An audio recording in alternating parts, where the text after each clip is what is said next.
Let's cut through the crap, Vaughn. I only got one thing to say to you. Strike this motherfucker out.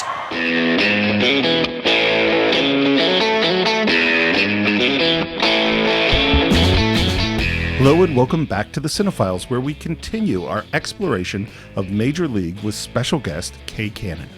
When we left, the team was having trouble both on and off the field. Serrano still couldn't hit a curveball, Willie Mays Hayes was getting picked off at first, the love of Jake's life was marrying someone else, and Wild Thing, Ricky Vaughn, is about to get sent down to the minors. Now a lot of pitchers started off wild, and after they worked it out in the minors for a while, they went on to great careers. Take Ryan there. And he's pointing to a picture which I think is not of Nolan Ryan, but is supposed to be of Nolan Ryan. Yeah. And Vaughn squints, long pause. What about him? Never mind, Ryan. And then he grabs a yellow legal pad, writes something down, and says, read these letters. And again, a squint. Cut to the horrible glasses.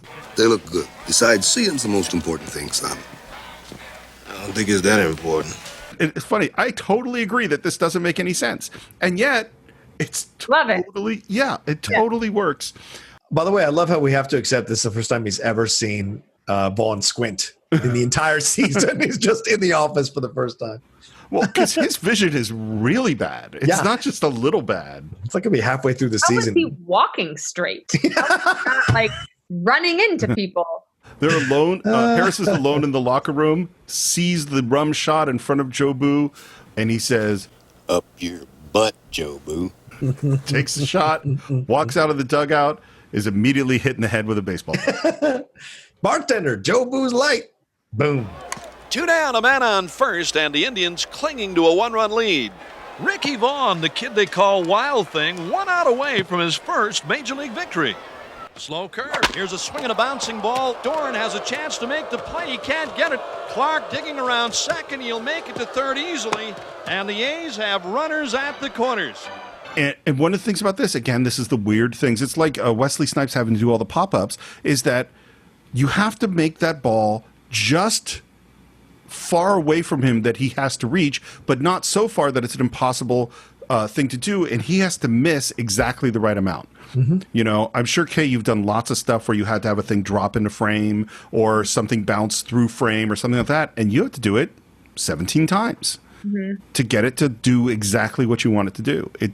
It's little things in filmmaking, but they take a lot of time. I mean, I think you probably just let the camera roll and you just nonstop. Yep. You know? And one of them will be the good one.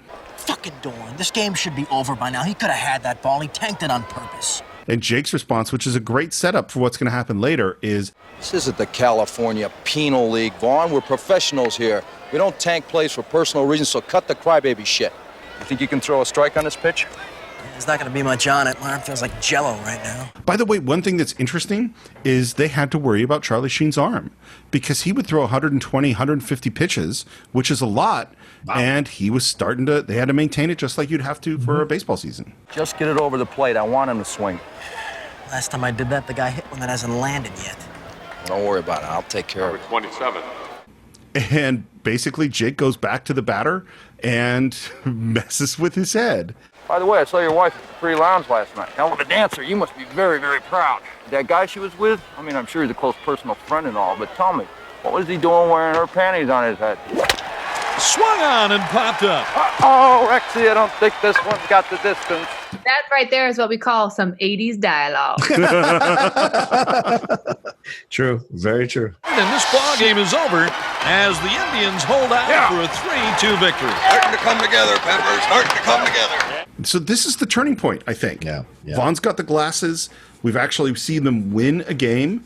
And we cut to this big mansion, and Jake pulls up in a shitty car, and we meet we meet Roger Dorn's wife, and she says, "Oh," he says, "Can I talk to Roger?" She says, "Yeah, he's in the solarium." She's great, by the way. Like she's like I think again like one of those characters you might look over, but really like the way she plays it, the tightness of her curl of her hair was like just everything about her. I thought was really like one of those. You know, you might just minimize or forget, but I actually think she played it really, really well. Yeah. I think so too, and particularly because she has to do sort of two different things. Her name is Stacy Carroll, by the way. And I looked at her. She hasn't done that much. I think she's a local Chicago actress. And she hasn't done a ton of stuff, but for what she does in this movie, she's just awesome. Yeah. I think it's a great example of like how you had all these great performers and these great actors, and there just wasn't the parts for these ladies, you know, like to have like a big full career where you could see what they're doing, you know. So Jake goes to talk to Dorn. You know, what I was concerned about was why you didn't come up with that grounder that Riker hit in the ninth. It was out of my reach. What do you want me to do, dive for it? Could have meant the game. Oh, come on. Cut the rah-rah shit, Taylor. Year after this, I go free agent. Plus, my agent and I got a couple of plans for life after baseball. So I am not about to risk major injury or to face this property for a collection of stiffs. You see, if Lynn saw this scene, then she would know that Jake has changed. Now, you listen to me. This is my last shot at a winner. And for the younger guys, it could be their only shot. I don't know what happened to you, but if you ever tank another play like you did today, I'm gonna cut your nuts off and stuff them down your fucking throat. I mean, this is him being a team leader in and I love, by the way, that his wife has walked in just to hear that last line of the scene. And I would venture it's probably not the first time that she'd seen someone cuss out her husband. I would put money on agree. it. Yeah. Well, I think she knows who her husband is. Oh, yeah. And she's chosen to be with this person. And when he goes out of line to the degree that he's going to later in the movie, she takes proper steps to make a correction. Hey, in case you haven't noticed, and judging by the attendance, you haven't, the Indians have managed to win a few here and there and are threatening to climb out of the cellar. Now we're back at a bar, and a hot woman walks up to Vaughn and says, Wild thing, you make my heart sing. and that is David Ward's assistant. Oh, Jesus. Okay. Which is sort of weird giving your assistant that part. It seems odd. And now we go to another montage with our Cleveland guys where they say, You know, these guys ain't so fucking bad. and back to our groundskeepers, they're still shitty. By the way, you haven't mentioned this, but the guy the taller dude who's like out there working or whatever, that's the dad from the middle. And in Scrubs, he's the janitor. Neil Flynn. Yeah, the custodial engineer. That's him. I did not know that. Big It's his Chicago first movie. improviser. Oh, yeah? Oh, okay. Yeah. It's his first film. Yeah. I'll tell you my quick thought I had at this moment is, so I'm rereading the book by Carol Dweck, which is called Mindset, which is all about growth and fixed mindsets. The idea that if you think of your skill level as something fixed, that leads you to not improve in life, as opposed to thinking of intelligence and skill levels as something you can improve with practice. And one of the big examples she uses in her book is Billy Beane and Moneyball. Oh, yeah. Is that the idea of not taking the players that are the big stars without the natural talent, but taking the players that are the less expensive ones, but have the right attitude and have the right set of skill sets to work together and have the ability to improve. And I'm like, that's Major League. You know, that is literally what we're watching happening. A whole bunch of players who don't look that good, but are the right players to play together and have a growth mindset. Yeah. Major League, deep movie. We're in the locker room. Lou is ready for a nice soak in the whirlpool. That doesn't work. Harris comes out. There's no hot water. I've had it with this nickel and dime stuff. I'm gonna get that bitch on the phone. And speaking of that bitch, she's walked into the locker room and Lou is naked. You wanted to talk to the bitch? Yeah, Don't you think you ought to cover yourself with a towel first, Mr. Brown? we're out of towel. I'm too old to go diving in a locker. Which is what Corbin Burnson does with a nice shot of his ass. And they basically have it out right there. And she walks through the room. She plays with Wesley Snipes' hair. She hits Vaughn on the cup, slaps Serrano's ass, and basically says, Your players will just have to get a little tougher. What are they?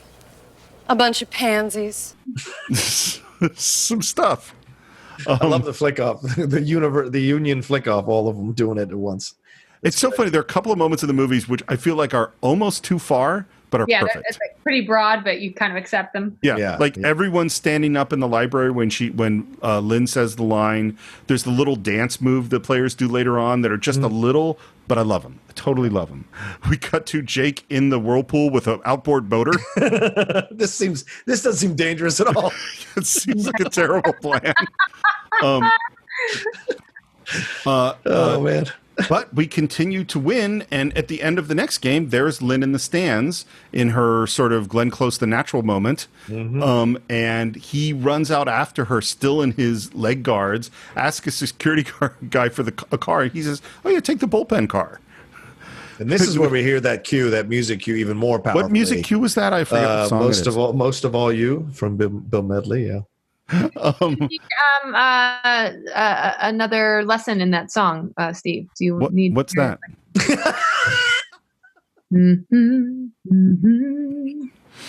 What did? We'll get to it. Not now. All right. You're the director. You tell me. I might need the whole song by the time we get to the end. There's a lot of teasing going on. It's not it's a possibility. And I don't know quite how he finds her car and follows her in a golf cart. But he does. In Cleveland, yeah. In Cleveland.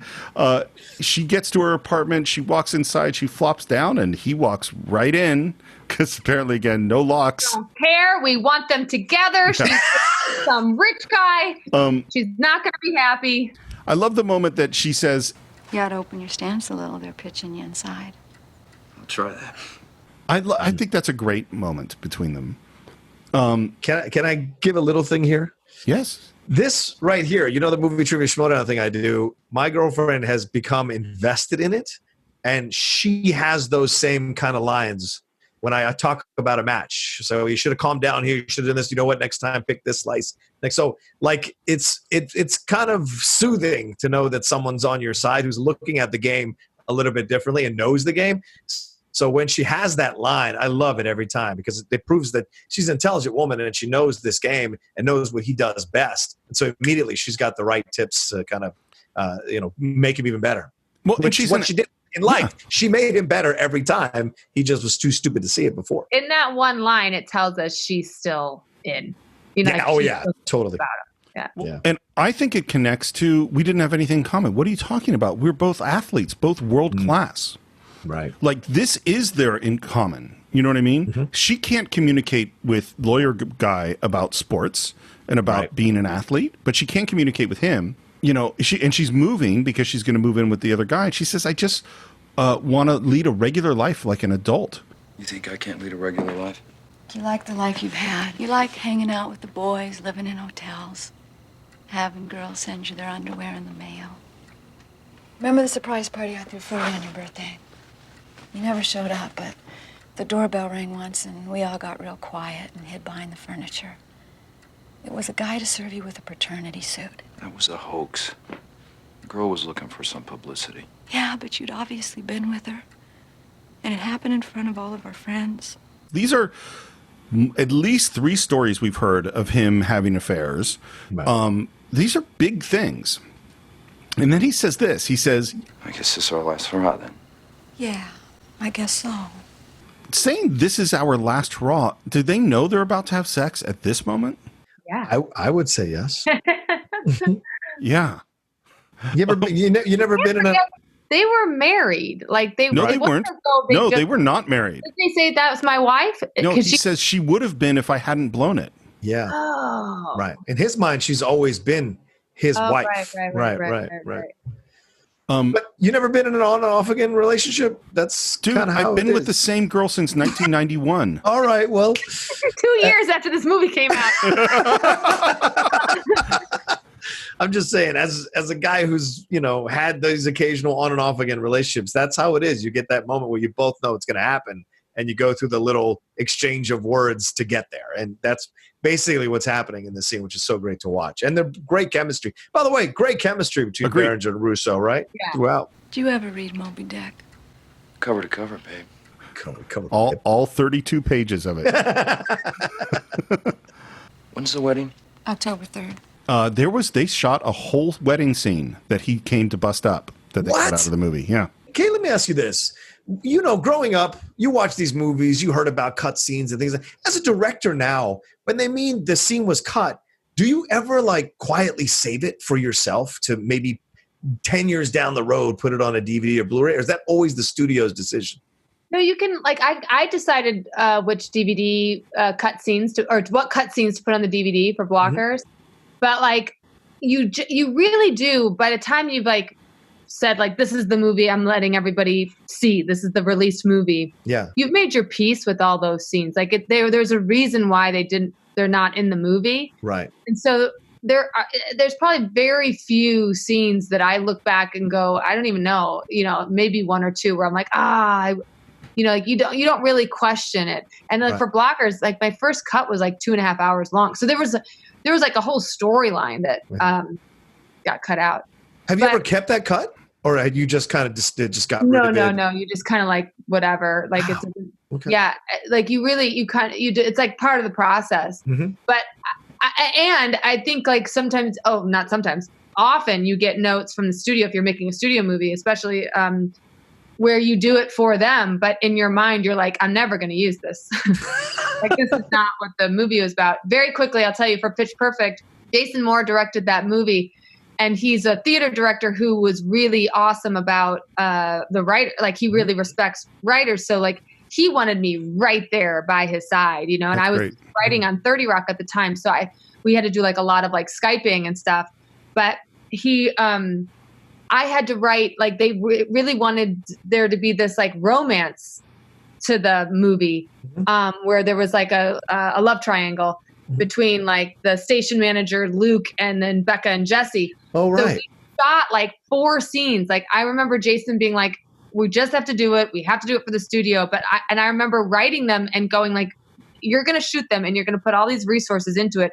This is an a cappella movie, plain and simple. Ragtag group of gals who win a championship.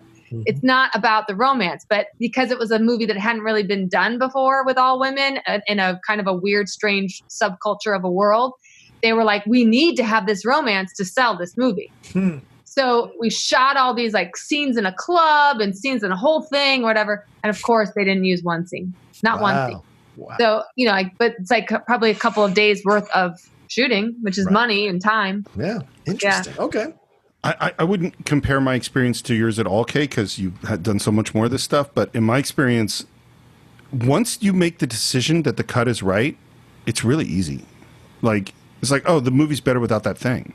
Yeah. Even if it was a thing that I really loved, and sometimes it's like a line I really like. Once you see the movie play without the thing, it's like, oh yeah. Yeah. No, I do a lot of tests. You do a lot of tests, screen tests and stuff like that, and test audiences. And like, there are things that I shot just because I'm like a yes and person, and it's like, okay, let me just see if I have these options. But in my mind, I was like, this thing isn't going to work at all.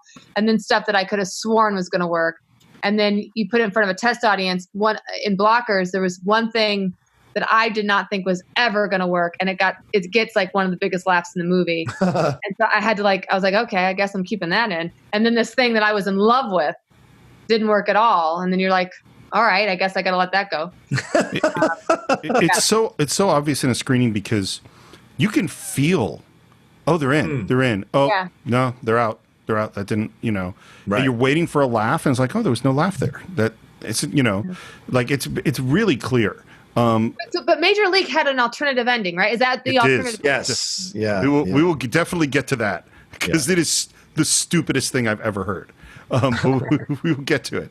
Yeah. It was my fault. So at the end, they start making out, and that we get the last important question she has to ask before they can consummate this attraction is, who saved Ishmael at the end? Huh?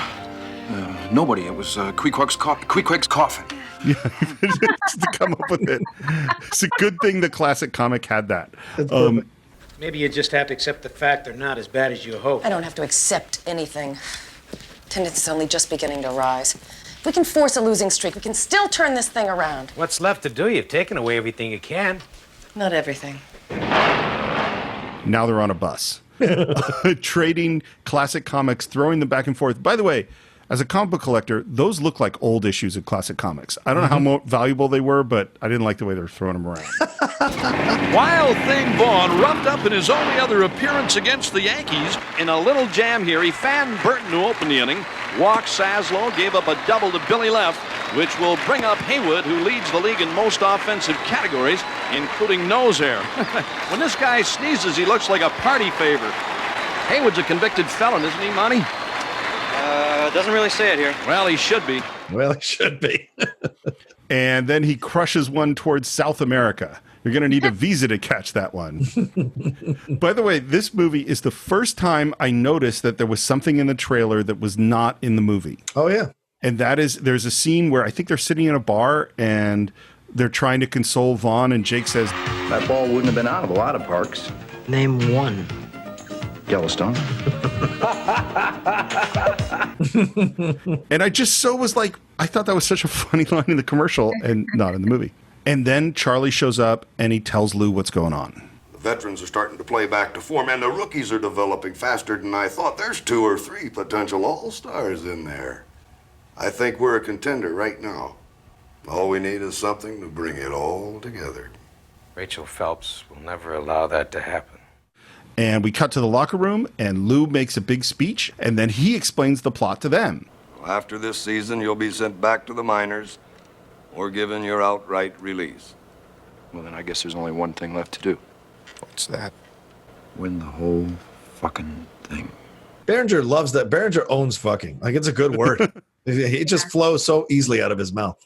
It's a really good word, John. It can be. If you know how to use it, it can be. Yes. Fuck yes. If you don't know how to use it, it comes across like, But Berenger does a really good job with it. And now we unveil the cutout of our boss. I figure it's going to take 32 more victories to win this thing. Every time we win, we peel a section. This is so in classic underdog stories. It's Animal House, it's Caddyshack, it's, whatever, name one that you like. And now we go into the transitional montage. Dorn is making body sacrifices, has all these bruises. We have batting practice. Jake is hitting.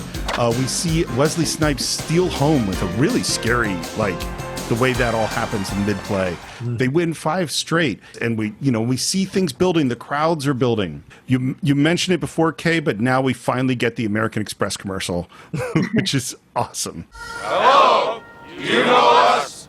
We're a Major League Baseball team. But since we haven't won a pennant in over 30 years, nobody recognizes us. And every character is great. No matter how far out of first we are, it's cool. It keeps us from getting shut out at our favorite hotels and restaurant-type places. So funny. They're all really funny, including Dorn, who thinks he has a future in broadcasting, who can't speak to camera at all. He's terrible. Look what it's done for us. People still don't recognize us, but we're contenders now. And I love the Willie Mays Hayes slide in at the end. The American Express card. Don't steal home without it. Yeah, that's fantastic. Apparently, they didn't know if they would get the rights to do this until the night before they shot it. Wow. American Express was just on the fence. Of course. And we see them taking off. Yes. Yeah. And we see them taking off little articles of clothing. And it is even when I was a teenager, I remembered thinking that I wasn't cool with it. That I had that I get it. She was the villain. She was putting him in this position. It was bad, whatever. There was something about that with a bunch of guys looking at a naked, more naked lady. Where I felt like it was like an adult thing that I was maybe shouldn't be watching or something. I don't know. I do remember feeling like, that didn't feel great. And it just because it was maybe a bunch of dudes, there was just well, there were so many things in the 80s and before where a bunch of guys acting in ways which I think are fairly reprehensible was just considered fun. Yeah. The John Belushi looking at the pillow fight, peeking at girls in the locker room in Porky's, that was just good, wholesome male fun. Right. I mean, at least here you got that they were the underdogs. She was a not horrible great person. Right. Yeah. Yeah. Also, incest was big in the 80s, apparently. Kissing your sister, your mom, Back to the Future, things like that. It was a weird time. The 80s were a weird time. Leia and Luke, it was a weird time. A lot of stuff. A lot of cocaine. A lot of cocaine. Cowabunga! Good afternoon, ladies and gentlemen. The incredible has happened. Even though it comes as no surprise to this commentator, the Indians have finished the regular season in a first-place tie with the New York Yankees on the strength of a 4-2 win over the White Sox in Chicago today. We reveal that last piece of her to get to her pasties. This is, by the way, not that actress's body. It's her head on a different body. And I take back everything I just said. Okay, good. So it's cool. Then it's all cool. Now it's cool. And we have Dorn's wife is watching the news, and they're at an away game, and we watch Roger Dorn making out with a girl going into an elevator. We're on the bus, and Lou gives Ricky Vaughn the bad news that even though it's his slot in the rotation for the big playoff game with the Yankees, they're going to give it to Harris because Vaughn traditionally hasn't done so well against those guys. And in a moment of showing his growth and maturity, Ricky Vaughn says, Yeah, I guess what's best for the team.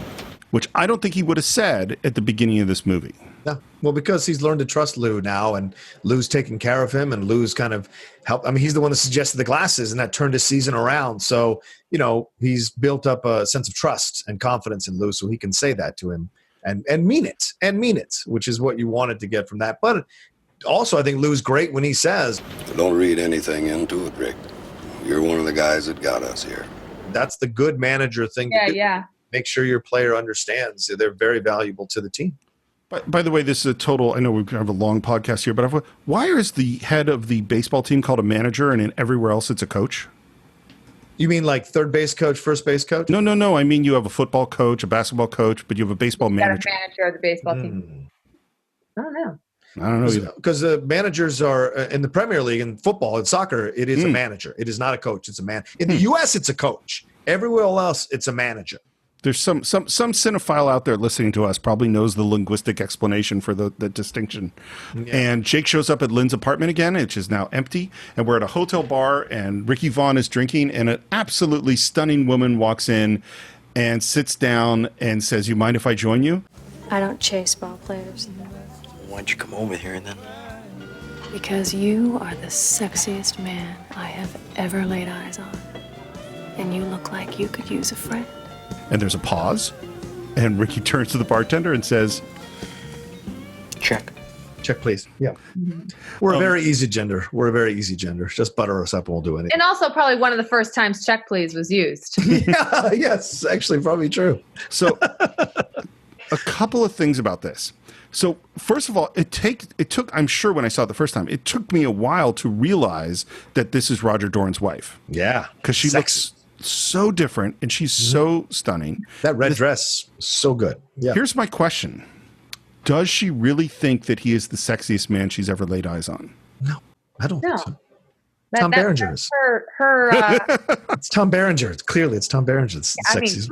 No, but that was her tactic. That was She knows what she's doing. Well, I know that she knows what she's doing, and I know that it's her tactic. But I also think she chose that particular person on the team. Well, because Dorn has probably come home and bitched about that kid for so long, so it's the perfect guy. Well, I guess what I'm asking is she indulging in her own fantasy? Or is this purely revenge and not for her pleasure? I think nothing in the film has shown us that she has a thing for him, so it just feels like she's getting revenge with the one guy that's going to irritate Roger the most or piss him off the most. Unless that's the guy, the reason Roger was so irritated with Vaughn in the first place was because he'd go home, complain about Roger, and then she'd be like, I don't know, I think he's fine. Or, right. But we don't see any of that, so we'd have to put that in ourselves. I agree there's no setup. I guess the reason I asked the question is I kind of hope that she is indulging a fantasy. I hope, you know what I mean? Like, she seems to be the put upon wife to some degree, and her husband is philandering around and probably has done it multiple times before.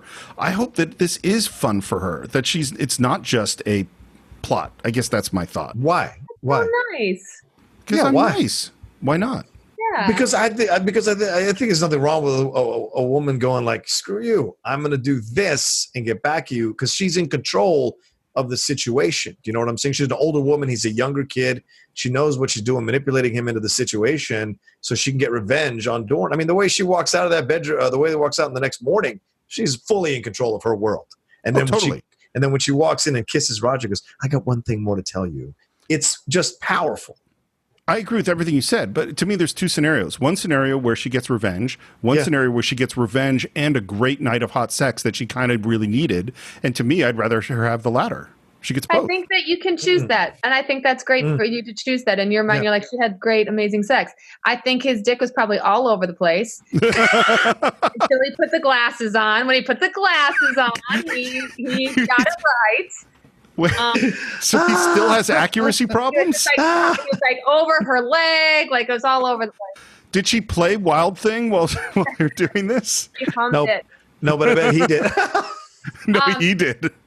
You know what just occurred to me is that to what you've been kind of saying the whole time here, Steve, of just like in terms of Jake, of like Jake not changing and Jake not, several times we've heard about his extra, curricular activities with other women and affairs and all that kind of stuff. The thing of the show don't tell, we never see him anywhere near a woman. Yes, that's true. Now. On purpose. Yep. And so he has changed in that way, right? Like he could have, like she's with someone else and whatever, but there's not a scene in which he's like hitting on someone or close to a woman at all. It's all about leadership, baseball, and obsession with her in a stalking kind of way. That's inappropriate. But I think maybe that was the key, right? Is like, as long as we believed he was so deeply in love with her that the real change was in seeing in his actions that he didn't have one night stands anymore. I get he did at the beginning, but once he saw her and he was on the team, he didn't at all. Yeah. There's always a danger in saying, well, if I was making this movie, this is what I would have done. But I think that if you really wanted to sell the point that you just made, you would do one more thing, which is you would have the night where he was down and drunk or whatever, where he's in the Charlie Sheen position in this moment, and he is approached, and he's tempted, and he says no. Mm-hmm. If we saw that moment, then we'd go, oh my God, he has really changed. Mm-hmm. Like what we're having is a passive. We don't see him do the bad behavior, but we don't see him refuse the bad behavior. There are just too many characters in the movie, Steve. No, I agree. Again, it's not I don't think it's a flaw in the film. I think it's one of those where if you watch it 7 times and think about it a lot, you're like, well, wait. It's like the glasses thing. It's like, it works great. But the more you think about it, you come, maybe not. So anyway, the Roger's wife sleeping with Vaughn sets up a whole bunch of good stuff. It advances Dorn's character, advances his relationship with her. It is a cap. Maybe it's the final lesson on Roger Dorn for him to evolve in the way that he should. It's the day of the big game. And by the way, the score in this movie is really good. Right, Kay? Like when they're pumping into the playing, like this whole sequence of the game, the score is stellar throughout to get you in the feeling of the game and the tension of the game. For sure. Hello again, everybody. Harry Doyle bidding you a big wahoo welcome from Municipal Stadium, where tonight, before a capacity crowd of 75,000 screaming featherheads, the Fighting Braves of the Cuyahoga will leave their teepees in search of Cleveland's first league championship in over 30 years, standing in the way their longtime nemesis, the New York Yankees. Totally agree. And it's James Newton Howard. I should have said that a long time ago. Yes. I mean, this is, the beginning of a very great career for him. Mm-hmm. And Jake has got to handle a lot of stuff right before this game. I don't know what Dorn's wife is up to, but I think it best if you get dressed out early and out to the bullpen before Dorn hits the clubhouse, okay? Hey, we got a big problem. Serrano wants some extra power for tonight. He's looking to sacrifice a live chicken. Dorn comes up to Jake looking for Vaughn. Like, there's a lot of stuff going on. He delivers a bucket of chicken to Serrano, which as soon as I saw it, I was like, I want fried chicken. That did look good. Good tension going into this. Yeah. And we have the big helicopter shot of right before the game is going to start. And they did get one day where they put out a big, huge call to bring in a bunch of fans, and they didn't know how many people were going to show up. 27,000 people showed up. Wow. For this one day. But then everything else, they only have 200 extras. So if you see the really big crowd, that was shot on the 27,000 people day. If you see just a section of the crowd, that was just 200 people. They moved all over the stadium to be behind everyone for weeks. 27,000 people were so hot. It was so hot, and they were supposed to be in the fall. Yeah. You see, like, the extras and the players with long sleeves, and everybody else is like shorts and That's true. Bonnie, anything to add? He's not the best color man in the league for nothing, folks. And I think the moment of them running out in the field, because everything's been so thin and they've been such a failure of a team for so long, it's so satisfying.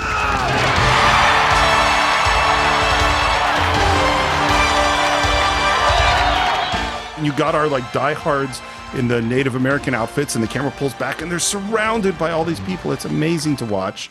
Dennis Haysbert said when he ran out for that scene, he got incredibly emotional, like overwhelmed with emotion, that feeling. And Steve Yeager, who is was a consultant on the film, said to him, "That's the feeling 162 times a year. That's why we love doing it." And it's like, yeah.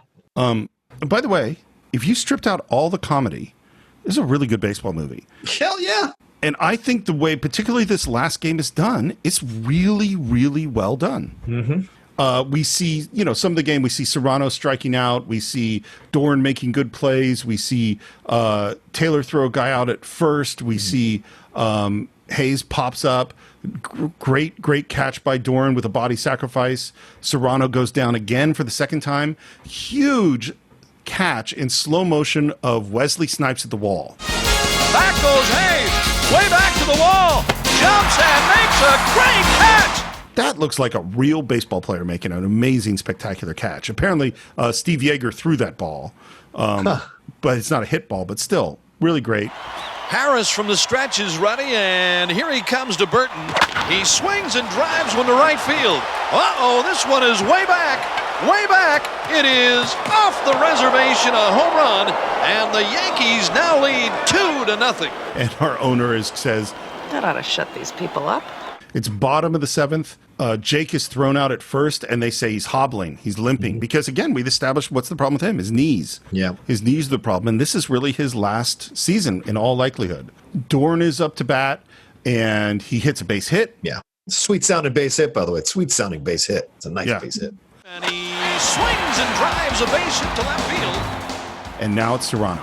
Serrano hitless tonight. As a matter of fact, he hasn't touched the ball yet. And he swings, he misses. You should have gotten a live chicken. Another curveball, swings and misses. And now we get, I love this speech so much. Fuck you, Joe. She's tough now, Joe. Look, I go to you. I stick up for you. You know, help me now. I say, fuck you, Jobu. I do it myself. This is the Conan scene. To hell with you, Crom. It's the same thing, juxtaposition. It's the same thing. And fuck you, Jobu, I do it myself. I know it's a funny moment, but it's also, I'm letting go of superstition. I'm going to believe in myself and just be in the moment of doing this thing. Yep. And there's a push in on him. It's a great baseball moment. And he swings and hits this massive home run, which they say, and again, we know the legends of these making sports movies things. They say he actually hit that ball out of the park. Wow. Yeah. Awesome. And then he runs the bases holding the bat, which you're not supposed to do. It's frowned upon, but it's not illegal. I heard it's actually an automatic out, but you know much more than me. No, it's not. Oh, no. Someone on one of the commentary tracks said that, but I believe you guys. We didn't talk about, sorry to jump from a different thing, but just a bit outside was, I think, some improvised by Bob Uecker. But something I repeat all the time when in my life since seeing the movie is too high. It's too high. What does that even mean, too high? What does that mean? The trajectory, the trajectory. Yeah. What? Here's the pitch. Saslow hits a long drive. This one's going to get over. Serrano's heading off the wall. Saslow into second with a standing double, and the Yankees have runners at second and third as Harris is now beginning to show signs of fatigue. Shit. And they decide to get Vaughn up in the bullpen to warm up, and Jake and Lou come to the mound. I'm throwing every piece of junk I can think of at him, Skipper. I got enough left for one more hitter. Nah, you pitched a hell of a game, man. Take a seat and we'll see if we can get this guy out for you. Give me Vaughn. I love this. I love the whole thing because I think it's so accurate. No pitcher ever wants to go. They always think they've got enough for one more. And the reaction from Jake. You want Vaughn? I know he hadn't done very well against this guy, but I got a hunch he's due. Lou's a great manager. Dude, yeah. James Gammon's a great actor. It's so perfect. And this moment in the movie is my favorite moment of the movie. It is so great. The Wild Thing entrance with the crowd, with the and I know this sounds ridiculous, but I cry every time in this moment. Wow, really?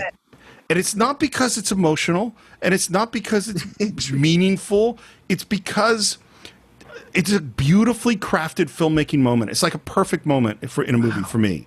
Just everything comes together perfectly. The evolution of this character, the evolution of this team, going from the fuck up to beloved, going from failing to succeeding, how the crowd has come behind them, and the music hits just right, and Charlie Sheen's performance of taking it in and being nervous, but also wanting to be there, and that it's just great. It's a great moment.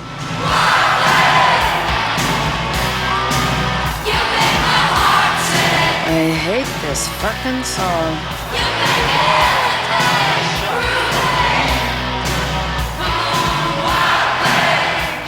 Beautiful. It's how I feel about the Bulls starting something that and now you're da da da da.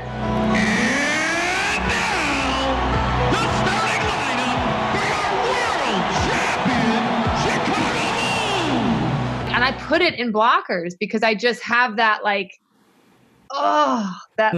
when I hear Wild Thing, when it's like when the collective is all where everybody's just like feeling the same thing. Yeah.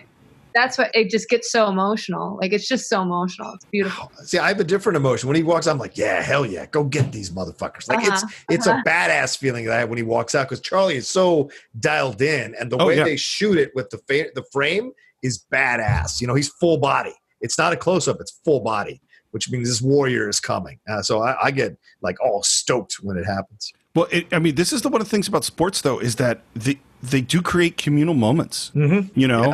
When you're in the stands and you're cheering for your team at the big moment, and you all are there together. And there's something I know I have, I'm sure both of you have, where you cheered yourself hoarse. What's so fun about the movie is we know they're going to win. So you don't feel like you're wasting your life away by cheering on for someone. Yeah. You can enjoy the communal moment, like if my husband is a big Patriots fan, if he thinks they're going to lose, like he waits to find out if they won or not before he decides to watch the game. He doesn't want to waste precious time in his life. Like he'd rather be with our daughter or whatever, he's not the best fan. He's not even that.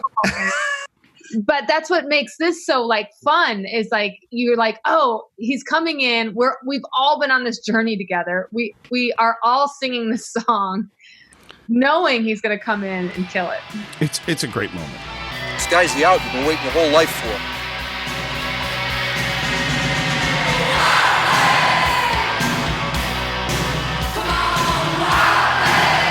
And just as he's starting to do his warm-up pitches and just getting ready to go, and then up walks Dorn. Oh, shit. The third baseman comes over to see him, and there's a long pause and a reaction from Jake and a reaction from Vaughn, and then he finally says, Let's cut through the crap, Vaughn. I only got one thing to say to you.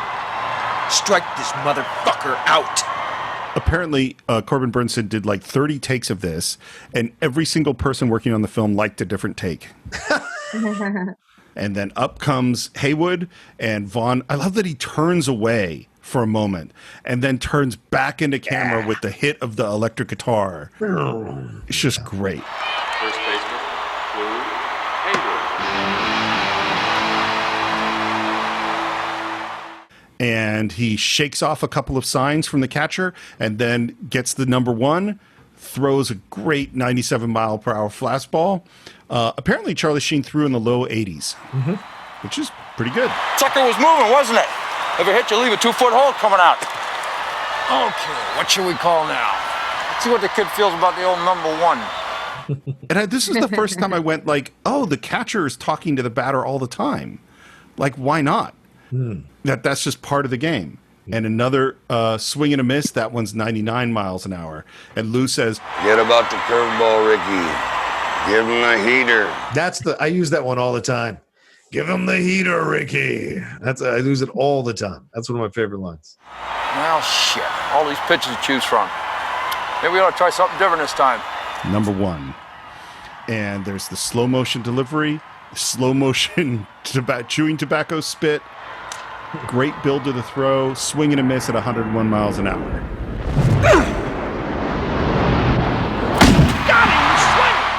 Euchre says to his partner, "Can you believe this, Bobby?" And he says nothing but takes a drink. We're down to the very end, and in comes the Duke, the big relief pitcher. One thing I should have said before: a lot of people think because of the Wild Thing entrance that Vaughn is a relief pitcher, but he's not. No, he's a starting pitcher they use as a relief pitcher. Yeah. And apparently, that the whole culture of relief pitchers changed because of Wild Thing. Oh. Just the kinds of songs, the level of mythos around relief pitchers. It just a lot of them say that goes back to Wild Thing. Well, Mitch Williams used it when he was a relief pitcher for the Phillies. He did that. I remember because I'm a closet Phillies fan, having been born in Philadelphia, so like I cheer for them whenever they're winning. And Mitch coming out to that song, I was just like, oh, it's so perfect. He had the long hair. He was a Wild Thing, man. It was great. And this new pitcher's coming out, Duke. Euchre's description is... The Duke leads the league in saves, strikeouts per inning, and hit batsmen. This guy threw at his own kid in a father-son game. I love that line. And Jake is up to bat. But wait, Wesley's gotten on base off the old pitcher. That's right. Wesley's on base. That's why they bring in this Duke guy, because they want to end out or close the inning. So that's right. Going somewhere, meet? About 90 feet. Huge lead, a ridiculous lead off of first for Willie Mays Hayes. They try to throw him out, almost get him, and then great slow motion shot as he does steal the base the next time. Here's the throw! Really, really good. And then and our owner is getting angrier and angrier. And Taylor, Jake sends a signal out to Lou. Yeah. And Lou says, "That's a hell of an idea." Sends in the signal. Wesley Snipes gets the sign. And then we have a nice low angle shot of Tom Berenger as he points to the bleachers.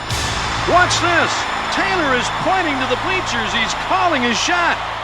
Nobody's done this since Babe Ruth in the 32 World Series.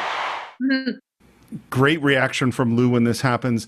And what does Duke, the big relief pitcher, do? Throws right at Taylor's back, and he goes down. Back, that's cute. He threw it his head. He threw it his head. Yeah, didn't throw it his back. I love that. I love Serrano. Bring that shit to me, man. Yeah. Jake dusts himself off, gets up, and now at an even lower, more heroic angle, he points to the stands. Taylor's pointing again! The crowd is going nuts. People in the bars are going nuts. We see a guy with really good 80s, like Flock Siegel's hair in the bar. They're like punk guys, right? That aren't even supposed to be watching the game, right? But the Indians have brought all of the community together as one. Yeah, Taylor waits at the plate. The Duke at the belt. Hayes away from second. Here comes the 1-1 pitch. And just the slow motion build to this moment, and that he bunts. Taylor bunts! Shit.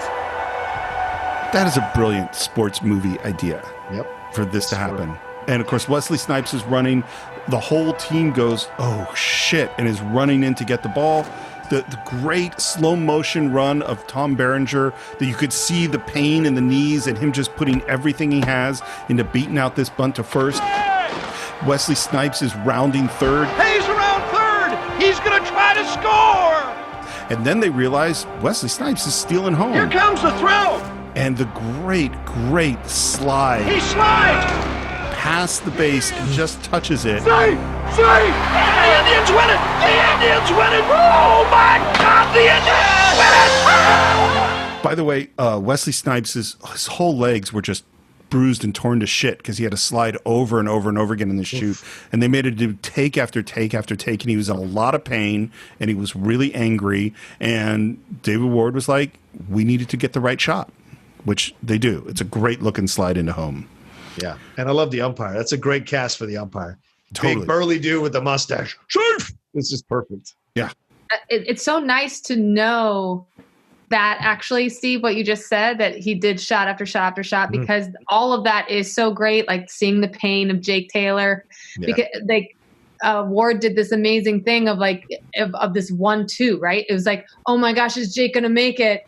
oh shit. And now is Willie Mays Hayes gonna make it at home? So it was like this like one-upmanship of suspense in a great way. We know they were gonna win, but the shot after Willie Mays Hayes slides in and gets up, and they go out of slow-mo, and he sort of dances in place because he doesn't know what to do. He's like, who do I celebrate with? Yeah, but like that feeling, that look, that whatever is so realistic. It is such a great shot. It is something that like that shot makes me cry, because it's because then he eventually gets picked up by Jake, I think, right? Yeah, Jake. And it's just so awesome. It feels so real, of just like that excitement when you win. And I know we keep going back to The Last Dance, but like watching the first time the Bulls won the championship and how they jumped up and got excited. I always it doesn't even matter if it's a sport that I like or not. Like if I'm watching the championship of anything, I'm always like, don't turn the TV off. I want to see the emotional, for me, it's the emotional journey after the win, Right. And I love watching, I could watch that for, hours of just like people like in just soaking in that moment of winning. Yeah. And so I think that I don't know, I just in rewatching it, just that Willie Mays Hayes moment of him like kind of in place, like dancing in excitement from winning, just felt like, what a great shot. Like what a great moment. It just felt so real. I loved it. Well, I think that most of us don't get to have the most important moments of our lives, the moments that we've worked our entire lives for, come together and dramatized in a single moment. Like we don't get to have that, but we get to see it in moments like this when the team wins the championship.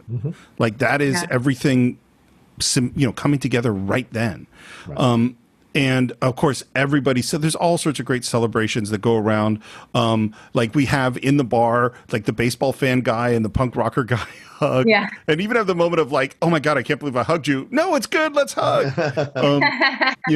Harris runs through the crowd, and who does he go to find? Serrano, because, and one thing I should have said, when Harris was warming up, who was helping him warm up? He had Jobu with him. Yeah, like we see the distances these characters have gone. Dorn runs up and hugs Vaughn, who's scared at that moment, and then he hugs him, and then he punches him.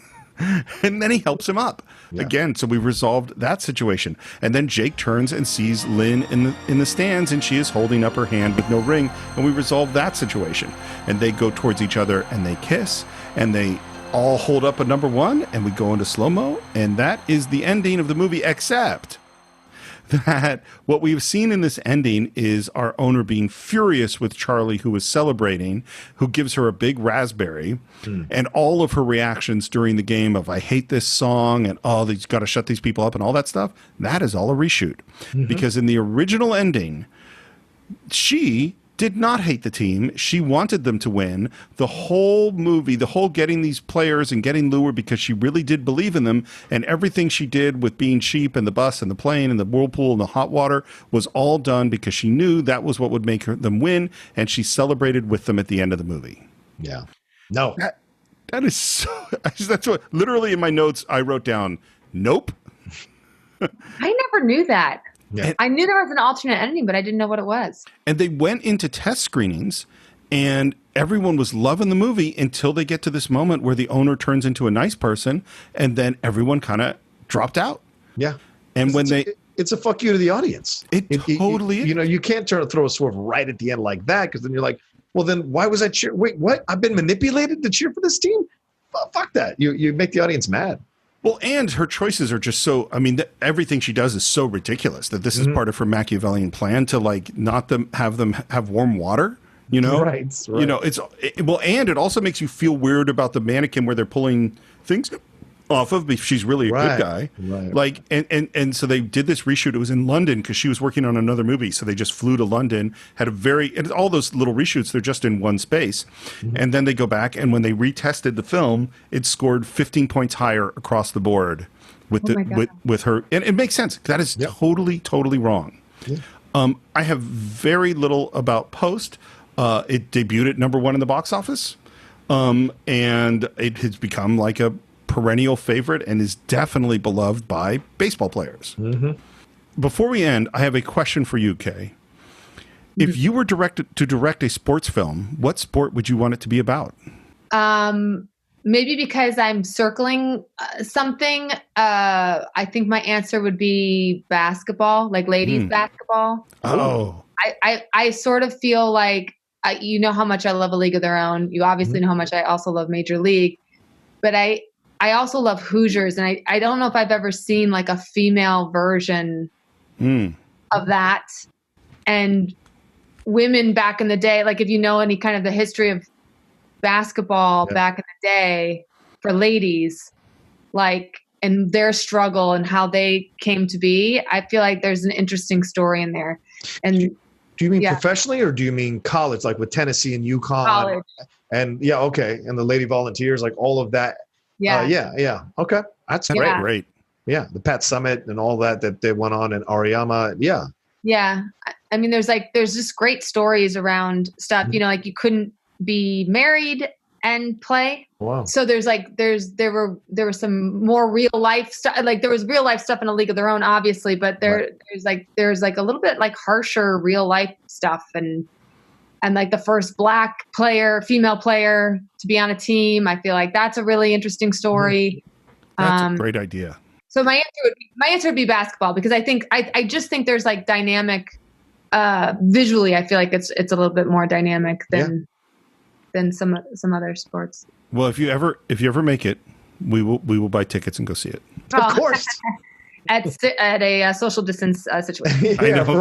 However this works. Buy tickets. Are you kidding? I'm gonna try to work that junket. Are you kidding? Please. Now I know that we have John and I have sung the song. We've joked around about the song, but I was like looking over I know the lyrics beginning to end. It's one of those rare songs in this movie where there's a lot of lyrics.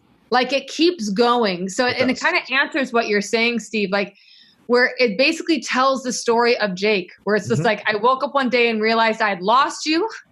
Yes. How silly I've been. I've made all these mistakes, you know, like, is there a chance to pick up the pieces and try for it all again? Yes. Sometimes you get so busy running in circles and I've changed, you know, like you look around and there's no one there. And it's like, can we possibly do this? I mean, it goes verse by verse by verse. And then there's a bridge. You think the song's over and there's a you bridge. You knew me better than I knew myself.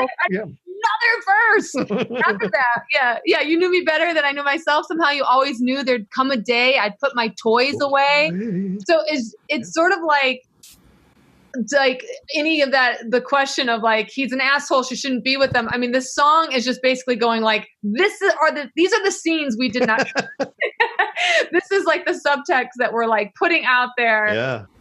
Not so much subtext. You know, I was a fool traveling so far only to find that home is where you are. Yeah. That's the end of the song, by the way. That's the last couple of lyrics. Was the song written for this movie? Yeah, I think so. I think it has to have been. Yeah. I mean, I have no idea. Because at this time, this was Bill. Almost positive. This is kind of what brought Bill back. Was the "Time of Your Life" song from Dirty Dancing, because they had used the Ghost of the Righteous Melon, right, on whatever it is in Ghost in 1990. But in between, you have this Major League movie and that song, Most of All You, which not a lot of people know. Not a lot of people really know that song. So it's like a little jewel for those of us who do, because it's if it hooks you, that song will forever stay with you if it hooks you. You know, we've kind of gotten to final thoughts, and I will give my final thoughts first. The thing that I just want to point out, and it's funny because we did Silverado really recently, and Silverado is also a fairly light, fun movie that's beautifully constructed with great plants and payoffs. And this is the same thing, I think, is that to what Kay said a long time ago, is that comedy is really hard. And what this is, I think this is a perfectly structured baseball movie with great sports payoffs that then you've layered a whole bunch of really funny stuff on top of. And so if you just delivered a really good baseball movie with good sports payoffs, I would have liked this film. And the fact that you do it with, you know, all of the comedy, I think it just is so enjoyable. It is a very sweet movie. It is a very fun movie. It gives me a great emotional reaction for all of the climactic moments, with Wesley Snipes stealing bases and Serrano hitting the curveball and Jake with the bunt and, of course, Wild Thing coming off to strike out the big Yankee. Yeah. Every single button is pushed properly, and I could watch this all the time. John, you want to go next? Yeah, sure. Listen, this is a quintessential baseball movie, and I know we talk about Field of Dreams or The Natural or all these other films that make you feel all warm and fuzzy inside. But this does that, but it also shows you the camaraderie of dudes on a baseball team, the ball busting, the jokes, the occasional lines that are crossed, the cheating, which does happen, for God's sakes. All of that is involved in this movie. And then you have a really great villain to cheer against. Margaret Whit does such a great job bringing that character to life. And you just gravitate to all these dudes because they all have a separate story to tell as underdogs, right? One's political asylum. One's a guy in jail. One's a dude who's so rich he's gotten too pampered, too soft. He forgot what it was like to be an athlete. Another guy's trying to have one last good season. And another guy is just trying to get seen so he can have a career because he loves the sport of baseball. And however he can do it, he will find his way to do it. And then overall, the city of Cleveland and the baseball team at the time, the Cleveland Indians, was a laughingstock for years, for decades. And so all of it coming together to make it work in this way. And every single moment in this movie, aside from maybe for me, the chicken moment, we should have got a live chicken, is genuinely perfect. Like they're all genuine in their delivery and in the storyline. So it's a film that you can savor over and over again for the baseball, but you can savor it even more for the actual emotional storylines and through lines that are happening for all the characters and their journeys and that relationship between Jake and Lynn, their journey as well. So it all just hooks you in. And it's just a beautiful movie that too many people dismiss as just a foul-mouthed fun take on baseball. It's actually got way more heart than a lot of other sports movies you might encounter in your life. Kay, what are your final thoughts on Major League?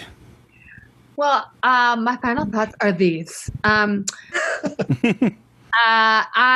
think it's very difficult to make a great comedy, and this is a great comedy. I think it's really difficult to make a great sports movie, and this is a great sports movie. So the fact that it's a both great comedy sports movie to me is like goes into the Hall of Fame of movie making, I think, because to be all these years later, I didn't have to rewatch the movie. Like I remember it so well that from, even though I've seen it a dozen times, but it's been a long time since I've last seen it.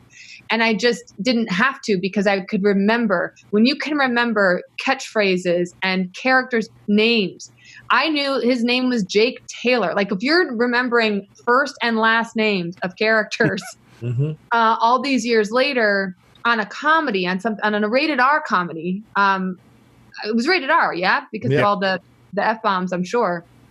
But I just feel like it's special because it's this quintessential comedy. It's a quintessential sports movie, and it's also emotional. And then I think I don't think it ages amazingly in terms of maybe just the fact that it's the Cleveland Indians, but it's not bad, right? Like you don't look about it and you don't get grossed out too much. You care more about what their relationships were, their interpersonal relationships, their dynamics to each other, and this idea of team and coming together and winning when somebody wants you to lose. That's like the biggest underdog story of all time. And so it'll always hold a special place in my heart. I love it so much. So that's what we think of Major League. Of course, we always want to hear what you think. Visit us on our Facebook page. Just do a search for the Cine-Files. Please subscribe to the show if you haven't already on iTunes or YouTube, Stitcher or Spotify. Please leave reviews on iTunes. Every single review helps. It helps people find the show, and it helps us keep the show going. If you want to support the show, you can do it on patreon.com/the Cine-Files. If you want to buy or stream Major League or any other movie we've ever reviewed, you can do it on cinephiles.net. And you can reach the show on Twitter at Cine_Files and Instagram at the Cine-Files Podcast. You can reach me on Twitter at SR Morris and me on Instagram at SR Morris1. John, how can people reach you? You can always reach me at The Roca Says on Twitter and on Instagram. Please go and follow me there. But also, please subscribe to my YouTube channel, youtube.com/The Outlaw Nation. Crossed over 13,000 subscribers, marching towards 15. Come aboard. So much content on there: film, television, sports, pro wrestling, entertainment, and soon a new Star Wars show will be dropping on there as well. So come aboard the Outlaw Nation and help us grow as we go forward. And Kay, if people wanted to reach you on the world of social media, how would they go about doing that? Just go to @KK Cannon, KAYKAY Cannon.